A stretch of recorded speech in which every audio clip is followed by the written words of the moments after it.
Hello all, how are you doing? Hello, Devin. How are you? Super duper, thank you. I'm just enabling some stuff here.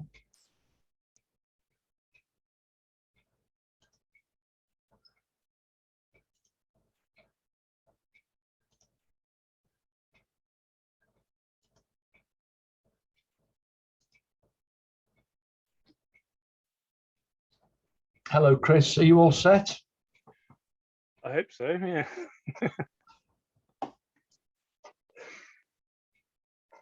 We'll just give it another couple of minutes. We've just finished another meeting within the social care environment. So we'll just please give this a couple of minutes and then we'll get cracking, okay?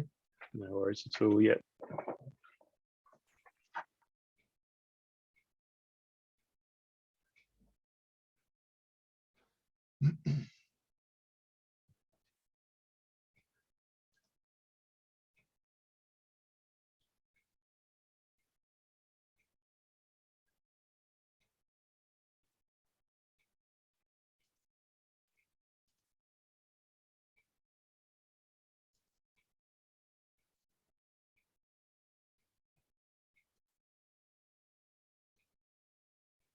Just in case you've just joined, we're just going to give this another minute so that we can get people in who were perhaps delayed on the previous meeting. It won't be a moment now.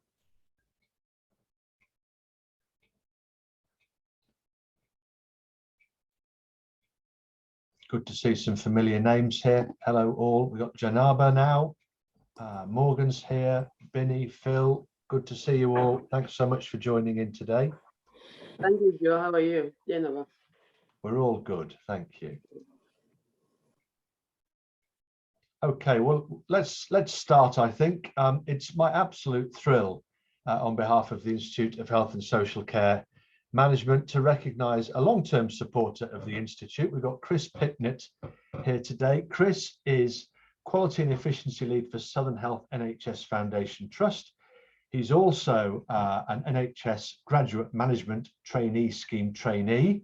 But perhaps most importantly, in respect of today, he's going to talk to us about neurodiversity and disability in the workplace. Chris, this is a massive topic. It's a hugely important topic. I'm so thrilled that you've been courageous enough to step forward and say that you're going to talk to us about it today. Could you just explain your own background, first of all? Would you mind? I think that'd be very helpful for people. Yeah, no problems. So yes, as John said, I'm a graduate management trainee, at least for the next couple of months anyway, as I'm just starting to leave the scheme and move on. But I've been in the NHS, will be 20 years this August, so a fair while, bouncing around doing various bits and pieces. A lot involved in sort of the peripheral side of things of disability and bits and pieces. So my previous role before I joined the scheme was as a rehab engineer, working in spine unit, working in specialist seating. So a lot to do with wheelchairs and building assistive devices for people and things like that, which is all very exciting. But I'm also disabled myself. I have cerebral palsy, very mildly, but it does affect what I do and how I do it to a certain degree, and it's definitely affecting sort of thinking about how I want to plan for the future as well, which is a big part of why I've moved from the sort of doing into the sort of managing and leading of things instead of it. I also have, along with obviously cerebral palsy, is to do with brain injury at birth, and that's brought me a lot of neurodiverse traits as well. So I have some autism as well. So two things are sort of very centralized in how I look at things and what I want to do with things and how I want to improve things. And a lot of that, I think, is really a lack of awareness and things, and a bit of a panic that people have when you come up to them and say, I'm disabled, I need some changes to this workspace, I need some changes to how we're doing things in order for me to function well. And I think a lot of the problem is people just, it's out of their experience and they have a bit of a panic and yeah, run around, and this is a big part of it. So yeah, awareness is a big key part of what what I think we should be looking at, especially neurodiversity is quite a new thing to a lot of people. And yeah, very key to just have that little bit of awareness about what we're doing. So Chris, would you like to do this with a conversation with me, or have you got a slide presentation? How would you like to play? I'm very happy to go with a conversation, I think, if that's perfect. I think they're always the best sessions. They're always the best sessions.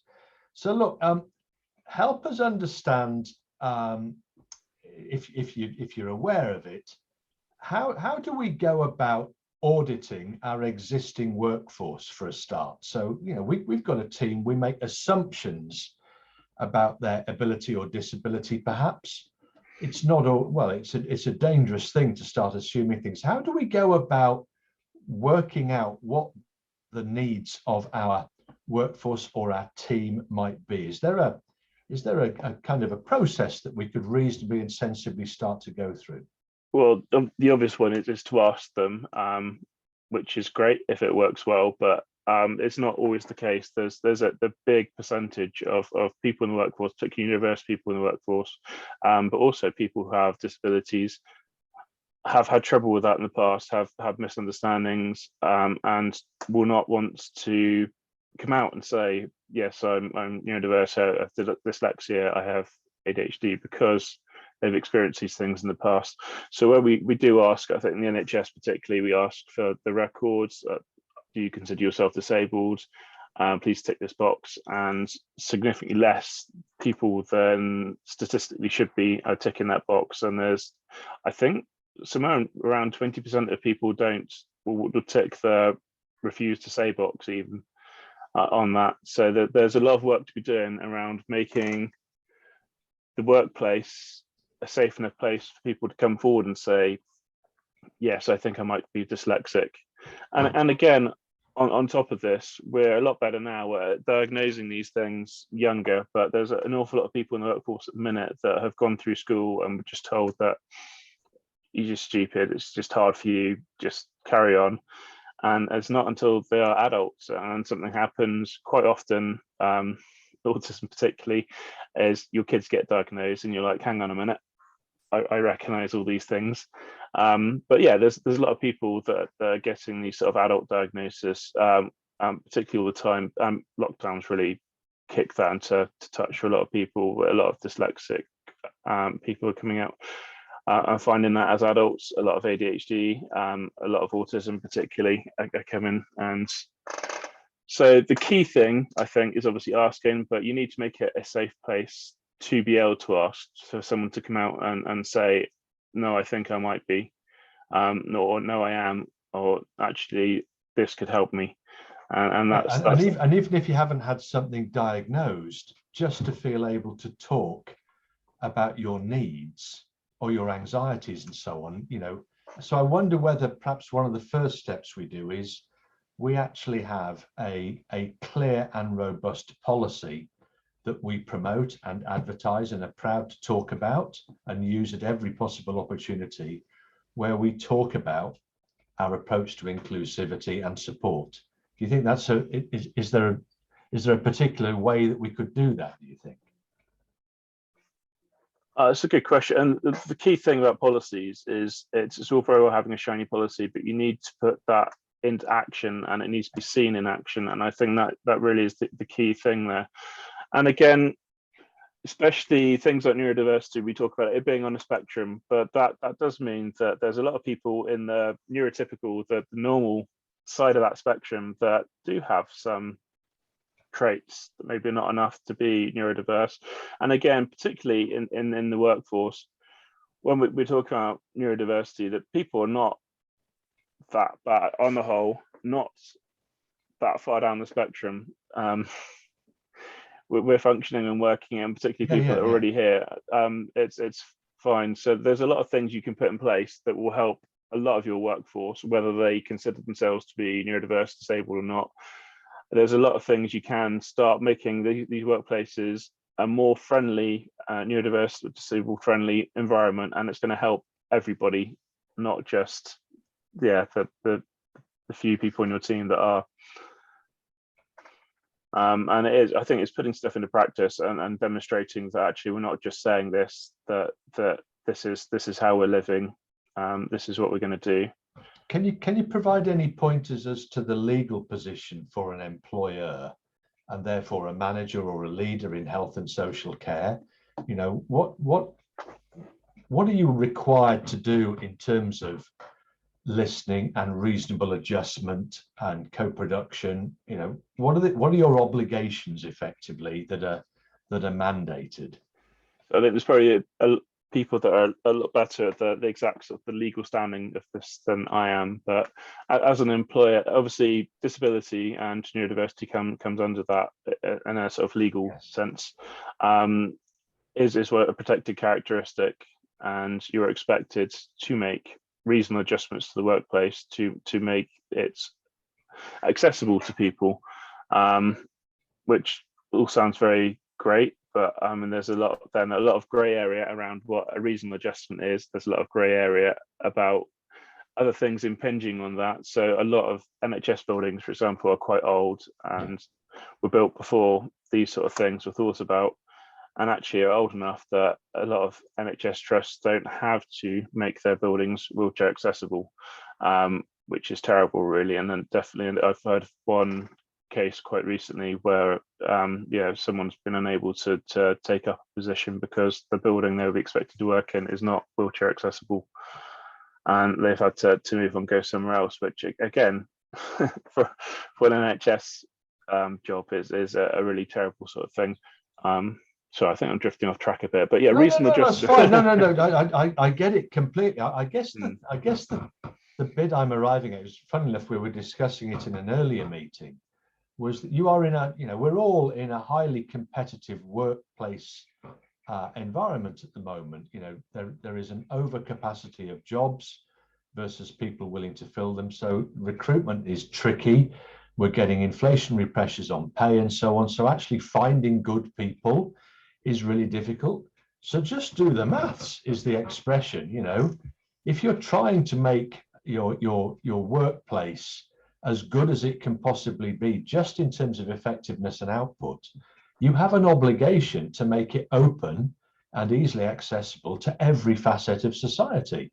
And if you're excluding people because you're choosing not to abide by what you might call a reasonable adjustment, that's idiotic in the current it's idiotic in the current workplace environment.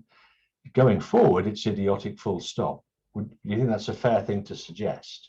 Yeah, very much so, yeah. And again, we have this conception of the workplace as we need the person to fit this certain shaped hole in our team, and if they don't fit it, then we don't want them. And it's not how we need to be looking at things going forward. We need to be looking at what someone can bring to the team, and then maybe adjusting these things around the edge. And a lot of these things are very easy to adjust. They're very easy to do. It's mindset changes more than anything else. I mean, we talk about reasonable adjustments, and you think about putting your wheelchair ramps in and making sure the doors are wide enough, which is great, and it is important. But a lot of people with disabilities are not wheelchair users. A lot of them, some of this stuff is just, is there a quiet room that someone can go to for to get out the space, or is actually the work environment quiet enough that they can talk to their computer? I mean, again, these are things that are becoming far more common, and how we think about these things needs to come far more common. I mean, we both wear glasses. This is a medical device, effectively. This is assistive technology. Without my glasses, don't medicalize me. But this is it. But why are glasses not medical, and a wheelchair is? At the end of the day, this is something that assists me to get through my day to day, to do my job, to do work. If I don't have my glasses, I can't drive, I can't do a lot of activities. So why are glasses acceptable and other things not? Can we look at, you rightly brought up the fact that a lot of people don't declare their disability or neurodiversity or whatever else it might be because they have an inbuilt fear of consequence. And that might be when they're first joining, they don't declare it at interview because of that anxiety. And I wonder how we make it easy for people so that when they've joined our organization, maybe they've hidden something away because they didn't want to declare it. How do we make it easy for them to actually say, actually, you know, you need to know something about me? That means I do have to have, for example, a quiet room or a sanctuary or something of that nature periodically, or I do need a wheelchair ramp periodically, or I need to take a little bit of time off here and there. How do we help people to actually instigate those conversations? Again, the key thing is example. You need to have that sort of that leadership, that obvious leadership. You need to have people that are in those positions, well, not necessarily in those positions, people that are there saying, no, this is my disability, I'm disabled, I'm neurodiverse. If my leader's saying that, that's even better. If those things are obvious, you know, that room is the quiet room for our autistic colleagues. They can go in and decompress. We can't have a meeting there. Or that chair is Jeff's chair, for just specially set up to accommodate his needs or something. And these things being normal and every day. Be very open about it, in yes, other words, really, and straightforward, and make it easy. Yeah. But it is when you declare, you make yourself vulnerable. I think at the minute on my electronic staff record, I don't think I've ticked that box at the minute. It's only very, very recently that as I started doing the graduate management trainee thing and thinking about leadership and things, I started coming out and declaring it, because, and again, on a personal side of things, it's not something I wanted to center about myself. As a child growing up with cerebral palsy, I had a lot of operations, I had a lot of physio.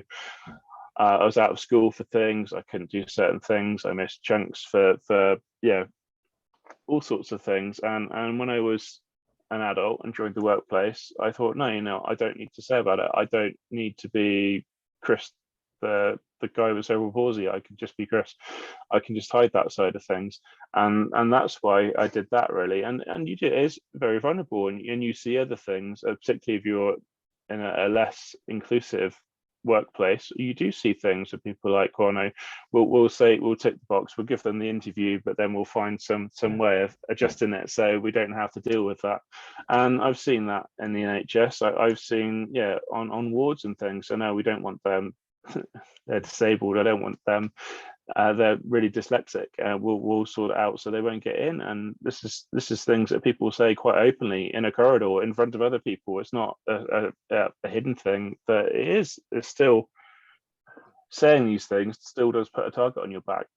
I suppose so. If you look at advances made in fairly high profiles, people's willingness to talk about mental health, for example, over only the last, I'd say, 5 or 6 years, it's become far more normalized to discuss it openly and to have conversations. And because it's becoming more normalized, because of the example set by others, it's a lot easier for people now who may be having mental health crises or issues to actually come forward and talk about them. So I wonder whether we can encourage a similar approach for disability and neurodiversity that kind of follows that path effectively and just normalizes the whole process. I guess that's what we're after. Do you think that's a fair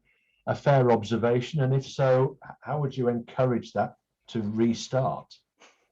I think it is a very fair observation. And again, doing stuff like this and in a small way. I mean, this is the DI subgroup. Everyone here is very aware and on board anyway. It's quite a safe space to be coming out and talking in it, but it is, and people are doing it, particularly the younger people. If you go on YouTube or Twitch, there are people that are out there saying there's a Twitch streamer that plays games with Tourette's, and she's medium famous and is very open about it and talks about it, and has probably done far more about normalizing and spreading awareness of Tourette's than any number of medical people has done, really. And it's this sort of this daily life type thing, and we can put that in the workplace, really, and have bring these things out and talk about them. And it's normalizing. It's making these things, spreading awareness, making these things part of daily life. It's not unusual. So it becomes more about caliber and character than it does about any preconceived assumption about ability, for example. Definitely, and this again spreads down to patients again. We talk about, but it makes a massive difference. Again, when I worked in specialist seating, I worked across quite a wide range of different services, and I think 2 of the occupational therapists that dealt with wheelchair were both wheelchair users, and the difference it makes to people's faces when they wheel into the meeting room, the clinic room, and see that actually their clinician is also a wheelchair user. It's relief really to see that actually they will have more than just that sort of clinical understanding of the problem, but that lived experience, and that's can be so very, very powerful really. All right, well look, Chris, what I'm anxious to do, we've got some really interesting and good and thoughtful and experienced people on the call as well, and I'm keen to bring some of them in here. So rather than just have questions for Chris to start with, let's just explore with the people on the call. Do any of you have any examples of activity that you've undertaken or your organization has undertaken that has directly influenced the normalization of disability, neurodiversity, and such like? If anybody's got anything they've done that's had a significant impact, we'd love to hear from you if you wouldn't mind telling us about it. Morgan, yes, hello, good morning. Lovely to have you. Good afternoon, rather. Lovely. It is, isn't it? Yes. So the acute trust that I work in has, over the course of the pandemic, brought in quite a few different networks.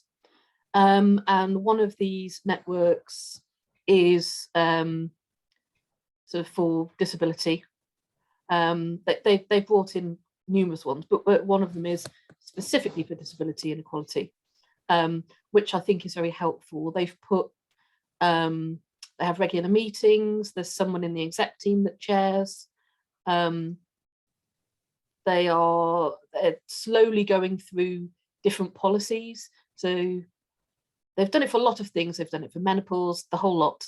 And actually, it's really helpful. So things like access to work, which people haven't generally known about, they've talked about and let people know. So it's just starting to get to that point where it's more normalized and people feel like they can say stuff. The stigma is still there. Absolutely, the stigma is there. I am not out, as it were, as having inattentive ADHD. I am now on here. I only found out at the age of 45 last September. In and out of mental health, sort of community support and things for years, on antidepressants for years, over 20 years. Had a psychiatrist, the whole lot. Why is this happening? Nobody picked up on it. Nobody knew why it was. I now know, my world is now making sense. You know, but it's difficult. And part of working things out is my son was diagnosed autistic, and I'm meeting a lot of other different people. So, but I don't want to go and tell people because it was bad enough when I had the label of depression. Yeah. You know, I actually openly had one of my managers say to me, "Do you think you're in the right job?" Yes, I'm in the right job, and I have a protected characteristic. She doesn't work there anymore, and she was only interim. But yes, I'm in the right job. Actually, it's the way you deal with me that's a problem. You know, it was difficult, but I do think things are starting to go in the right way. I mean, one thing that strikes me that I always find really, really interesting is if you tell a neurotypical person or someone who thinks they're neurotypical, 30 to 40 people probably are not, 30 to 40% of people probably are not, they will say, "Oh no, I'm really sorry." If you tell somebody else who's neurodivergent, they go, "Oh, fantastic, well done. That's great for you to know." Yeah. The difference is huge. It really is. And the internalized ableism is so hard to get rid of. Well, I guess that's why we're on this call, is to find solutions for that. Thank you very much, Morgan. It's lovely to have you with us today as well. Really appreciate your comment. Let's have Dudley in. Dudley, you've got your hand raised. Thank you very much for that. And this is a great conversation. And I think you mentioned some great points as well, Chris, about almost normalizing some of the language that's being used. As part of one of the roles I play is with a software provider, a care management software provider.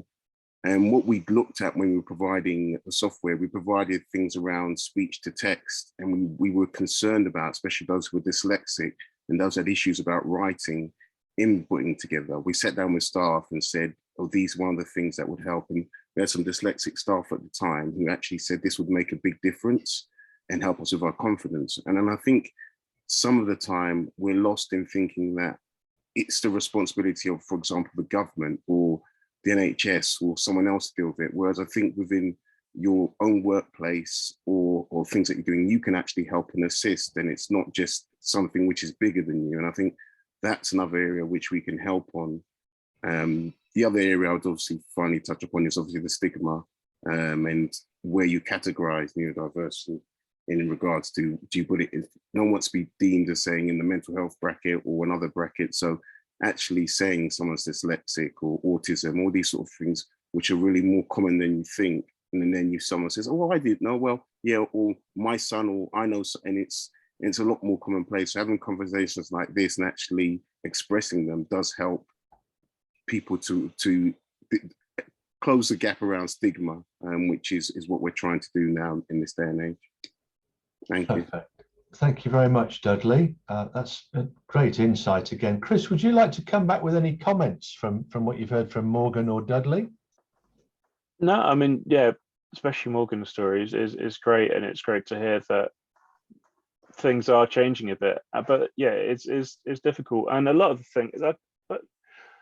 these things are not something physically you have to do in the workplace. You're not moving desks around. You're not. A lot of it is just how we actually interact in the workplace, and people have a very set idea of how a job should go, how your day should be when you get into the office, and a lot of this is not necessarily true. And again, I think it's the lockdowns helped a lot with this sort of thing, actually, that there's a lot of different ways people can work very effectively, and it's being open to having these different things happening, and how we make that work as a team again is the key thing there, and being open to make these workplace things. So having these conversations, even in the smaller in a team rather than as a trust or a big organization, just saying, actually, how are we best going to work together? How do you like to work? How can we do these sort of things? And yeah, as Morgan says, assume competence. They've got this job. They've gone through the interview process. Exactly. They can do this job. It's just, how do we allow them to be the most effective? Exactly. So that's a wonderful way of putting it. This is enabling excellence as opposed to finding problem. Good. Thank you, Chris. I've got Janaba. Hello, Janaba. You'd like to say something, I think. Yeah, John. I agree with you earlier when you said that it's kind of like when you have mental disorder, how open people are with that. Before it was like a problem, people accepting it. I think it's the same way here. If people accept in it and then be more open, I think that the workplace as well will accept them and try to do some adjustment. But it's hard for people to accept this stigma behind it. This is the main problem. Because even though you have it and you're not open to your workers or you're open to anybody who is employing you and then accepting what you are for at first, it will be hard to be supported. I think this is the main barrier, because it happened to the mental disorder before. And now you can see the improvement when people with mental disorder, they accept it, and then now things are put in place and people are start accepting them and know that this is okay not to be okay. So I think for the start, they should accepting themselves to know that this is okay not to be okay, and then be open to their employees. I think adjustment will be done. And if I may just add to that, I think this comes from the top. If you're in a senior role, you have an obligation to actively articulate your position in respect of all of this activity.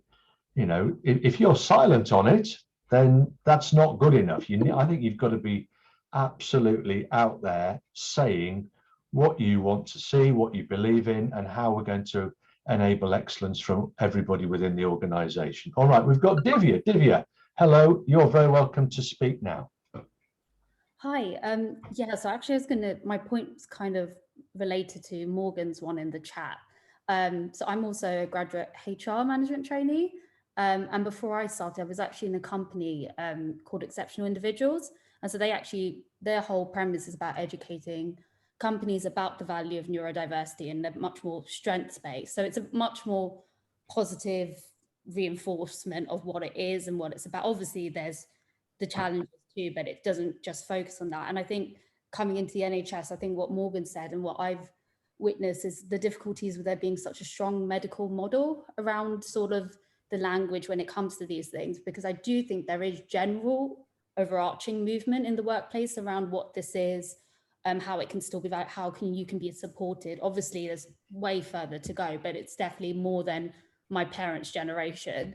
But I think what I see in terms of the language hold up or the stigma hold up specifically in the NHS is how strong the clinical side anyway is, but how that language can sometimes, I guess, like hinder that a little bit. So I guess it's kind of, I don't know if that's what Morgan was saying in the chat or what she was relating to, but I just thought with the conversation on stigma, it's quite, that context is important to consider as well and think about.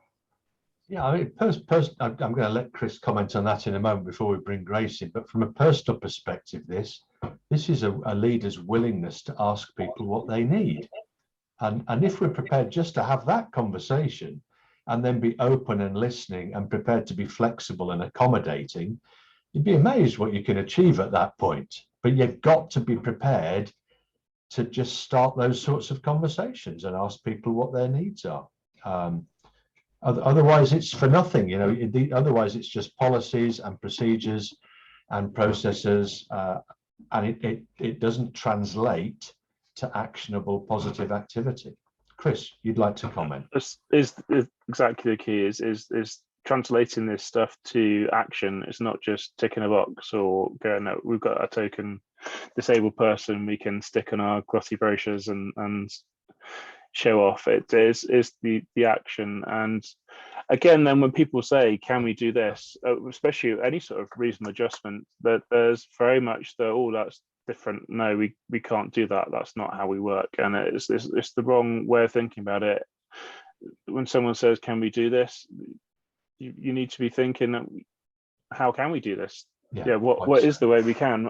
Why, if I'm thinking no, why exactly can we not do that? Can I really articulate exactly point by point why this is not something we can achieve?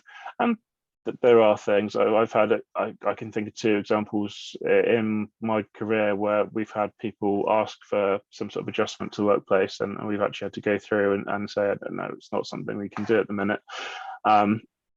But so there are things that you can't, the key word is reasonable, but so much of the stuff is reasonable, so much of it is easy to do, and so much of it carries through as well. Once you have a wheelchair accessible workplace, that's wheelchair accessible for everyone. That's not something special for one person, that's everyone. And again, most of the stuff the NHS does is key. But yeah, so much of this is just, I don't know how to, I don't want to think about it, I don't know how to do that, and I'm just gonna say no because it's easier. Or worse still, just be silent and don't even have the conversation in the first place. Perfectly put, Chris. Thank you very much. Grace, you've got your hand up. Thank you for being so patient. I do, and thank you, John. So apologies, camera's not on. I've got some IT issues today. So John, I agree, it does start with leadership and they have to role model. But I also think there's an inherent piece for me about belief and self-belief, because some people will come from a position of, it is my right to ask for this and to ask for this support, and whatever it is on the protected characteristic spectrum, they will deem it reasonable to ask. And some people come from a place of, they will take themselves out of the recruitment process simply because of being neurodiverse or being disabled. Apologies if that's not the correct term.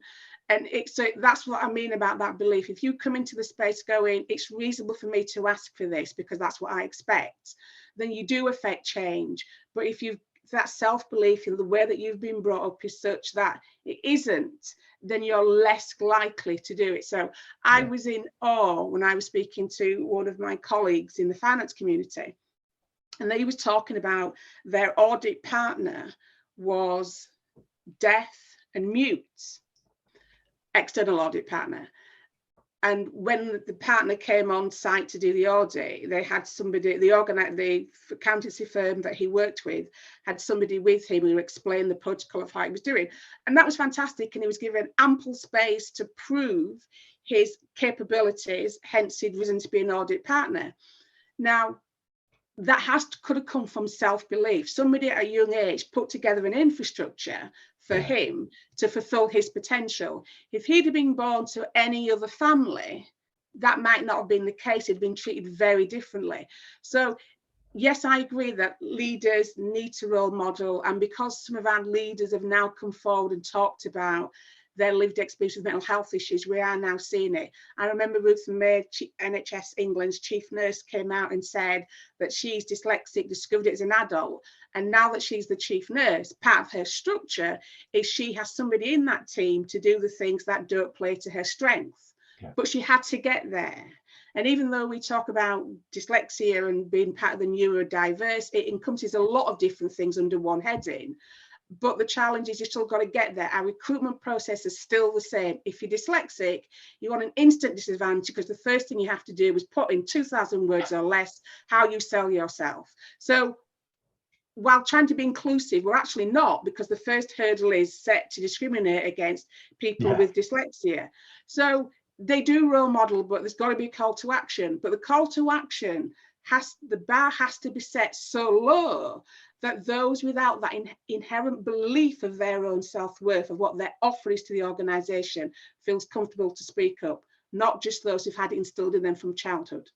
Oh, that's a fantastic observation, Grace. Thank you. I wholeheartedly agree with what you've just said. I'm sure Chris does as well. It strikes me that you're recruiting an auditor, or you're recruiting a nurse, or you're recruiting a physiotherapist.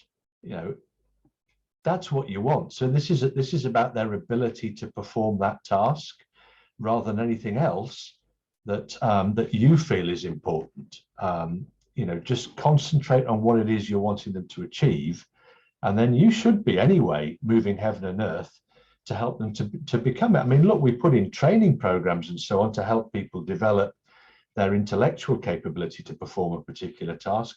Why shouldn't we be doing a similar thing to enable people to be the best version of themselves despite whatever neurodisability or diversity they might have?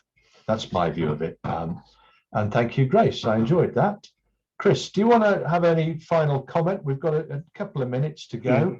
And then really what we ought to do is plan out our next meeting. So over to you. Yeah, and I think there's been some, very important comments there. And everything's, everyone's right with a lot of this stuff. It is about creating that space, that the workplace that people can come out and say, and it has to be, as said, a low bar. Because it's quite a scary thing to come out and say that. I can remember the first presentation I did where I came out and said, "I'm Chris. I have I have autism." After I'd finished that, and it was great. It went really well, but I was exhausted, so I went to bed. I slept for 2 hours. It was hard to do, and I think I'm applying for jobs at the minute now as I finish the scheme, and it's the first time I'm ticking that I am disabled box, and I want a guaranteed interview, which theoretically is a bit key for not writing 2,000 words, I guess. But yeah, there's definitely a lot of improvements that can be put in there. It's why we're asking these people to do this. If we're recruiting a healthcare assistant, do they need to be able to write a 2,000 word essay? If not, why is that part of the recruitment process? Quite right. Quite right. Perfectly put. Perfectly put. And the other point, of course, is look, here we are. We're on Zoom at the moment. We're seeing top half of people's bodies. And it's really interesting, I think, now that we're starting to open up again, and hopefully it will continue, where more physical face-to-face events are taking place. I must have done 4 or 5 in the last month where the first thing that somebody says to me is, gosh, you're tall. You know, and it's because they don't know that, because there's no kind of perception of height and so on. Think what that means for people with disability, neurodiversity, whatever else it might be. You know, there's so much stuff that is hidden away, and it's unimportant in terms of their ability to do their jobs. I had a conversation, it was for the Disability History Month last year in November. And we did a presentation as a conversational forum, myself and a colleague, and she's a wheelchair user, and says actually, for the first time, because everything's on Zoom, no one knows. No one knows at all. She doesn't have to say. And so I found this sort of medium, the bit where I'm starting to come out and tell people, and she's had the opposite experience. Well, actually, it's not the first thing that anyone notices about her. She comes into the room. It's she can just be herself a bit. And but I mean, but why is this not more normal anyway? Really, why is it such a shock that, oh, I'm meeting someone, oh, they're suddenly in a wheelchair, or whatever else? It shouldn't be. This should be part of everyone's experience, and a big part of that, I think, is normalizing it, making it part of everyone's experience, making these adjustments something that everyone at least knows about and can do. And yeah, it's just part of everybody's life now. So we're trying to shut these things away, whether that's a personal thing we're shutting away, or whether we're as a society or as a workforce sort of trying to shut people away, as has happened in the past. But yeah, and it needs to be everybody, I think. Text is written in there. It needs to be everything. It's tiring to come out and share your story the whole time and say this is how difficult things are for me. And if someone is doing that to you, the most respectful thing you can do is not so much the listen and sympathize. It's to go and change something and make something different. That's the key thing there, and to say something as well. And again, we have this thing where we worry about talking for other people too much, but actually, if you can go and have a conversation and say, actually, how we haven't got anyone here at the minute, but is our organization accessible? It doesn't have, you don't have to wait for someone to come forward before you can start thinking about these things and making changes and providing some education and everything else. Really, it's something that everyone can go away and do straight away. Well, that's perfectly put, Chris. And I must say, we are hugely grateful to you today for giving your time and being brave enough to come and present and so on, because it's not easy for people to be in the spotlight, as it were. I'm lucky. I find it relatively easy to present and so on, but a lot of people find it really tough. So I'm not suggesting you do, but thank you anyway for stepping forward and talking to this group in what I think has been an absolutely fantastic conversation. I've learned some stuff myself. I've enjoyed it, and I've got some takeaway stuff of my own activity as well. Philippe says, one thing that struck me as we go through various leadership bits is that it's really important at any level to be the change. I love that, Philip. I think that is spot on. Take some responsibility. Doesn't matter what level you're at. How do you want to be received? How do you want to be talked about? How do you want to be known? What legacy, reputation do you want to build? Wear it on your sleeve so that people can see it. You know, be loud and proud. And I think absolutely that's the way forward. Why not? Don't hide it away. Be courageous. Who else? Dudley says it's great stories like this which create a better understanding. They do, Dudley. We've just got to get this out to a wider audience, and we will. We just got to keep doing this kind of stuff. You know, build it and they will come. I think that's the route that we will take here. All right, well, Chris, once again, thank you. I'll take you off spotlight now, so you can have a cup of tea or whatever you want to do. Okay, everybody, we've got about 15 minutes of our allotted time to go. Has anybody got any ideas for future meetings that they might like us to make a note of, so that we can find brilliant presenters and contributors like Chris in the future who may want to step forward and educate, inspire, motivate us for further activity in this regard? Anybody like to suggest anything?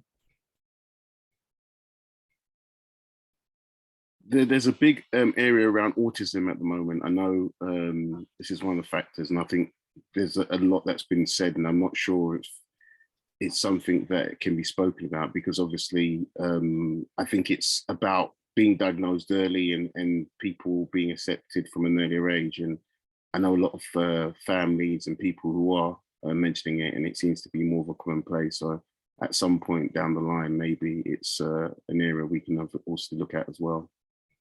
We'll do that, Dudley. We'll see if we can bring in somebody who I don't particularly want an expert on autism. I want somebody who can talk about how you help people who are autistic to feel integrated and supported and confident. I guess that's the bit that we want to try to promote from the Institute's perspective. We will certainly have a look at that. And if maybe we do it as a round table, you know, we get multiple people in to talk about it, that would be helpful. Philippe says could be good to try to bring in new ICS EDI teams leads that are willing to share some of the work and the priorities that they might be identifying locally. We can have a look at that, Philippe. We will certainly have a look in that regard. Morgan says, I would say you need an autistic advocate in that case. Yeah, we do. We do. I think the other thing we need, you know, I'm sorry to keep coming back to the same theme here. This is, as far as I see it, this is as much as anything else about leadership standards, leadership values, principles and ethics, and people choosing to stand up for inclusivity and equality and diversity. And if we can encourage that and help people to be more confident from a leadership perspective and call out behaviors that are not consistent with that, I think we start to make progress incrementally. So maybe that's something that we look at in terms of how do you speak up as a leader? How do you challenge behavior that you're watching from colleagues or peers that actually isn't aligned with what we all know and believe in who are members of this group? Perhaps that's something we could explore as well. A kind of how would you describe it? Empowered confidence, basically, to do the right thing. Interested in what anybody else might think about that. I mean, I could ask someone from our organisation, but where they've brought in so many different networks and the changes that have been made over the last sort of 2 years, a lot of them based on staff wellbeing, and they've all come out of that. So I could ask if there's anybody from our trust that would like to come and speak, just how they've implemented things. Oh, that would be lovely. We've got a huge number of people who are involved in workforce wellbeing with our workforce wellbeing special interest group. So I think that's a great idea, Morgan. Yeah, we'll certainly look for that for a future event. Thank you. She actually took the words from my mouth. I was going to mention a lot around wellbeing. One of the projects I've been dealing with the NHS was about the mental health and wellbeing of the workforce and staff after the pandemic and the effect it's had. And I think from the area that we looked at was in the Southeast London, which has almost a 60% ethnic sort of cultural background and very diverse across the board. And I think the effect of, and we looked at areas such as cultural intelligence as well, and all these factors which lead into it. So I think there is something in there because it all leads into the mental well-being of how you're treated along the way. And maybe there's a discussion there of being able to be yourself and be supported without it affecting your mental well-being. Good. Okay, I like that. Philippe has said maybe do something around small things we can all do day to day, a quick crib sheet of ideas and changes. I'm sure we can evolve something there. Perhaps that's the beginning of a short pamphlet or short report that this group could create. Can I just mention the EDI short course masterclass that we're looking to create as well? We've got some of that nailed, I think, now, but we're still looking for people to contribute to our EDI short course masterclass.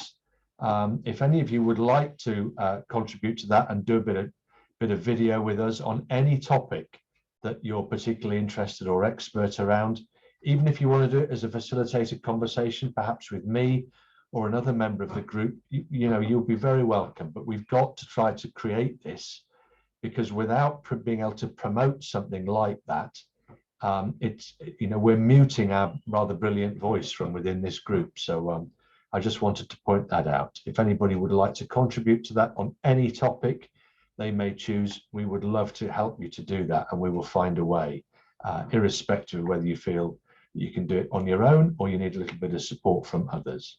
Okay, so please bear that in mind. All right, well, look, I think that's probably it then for today.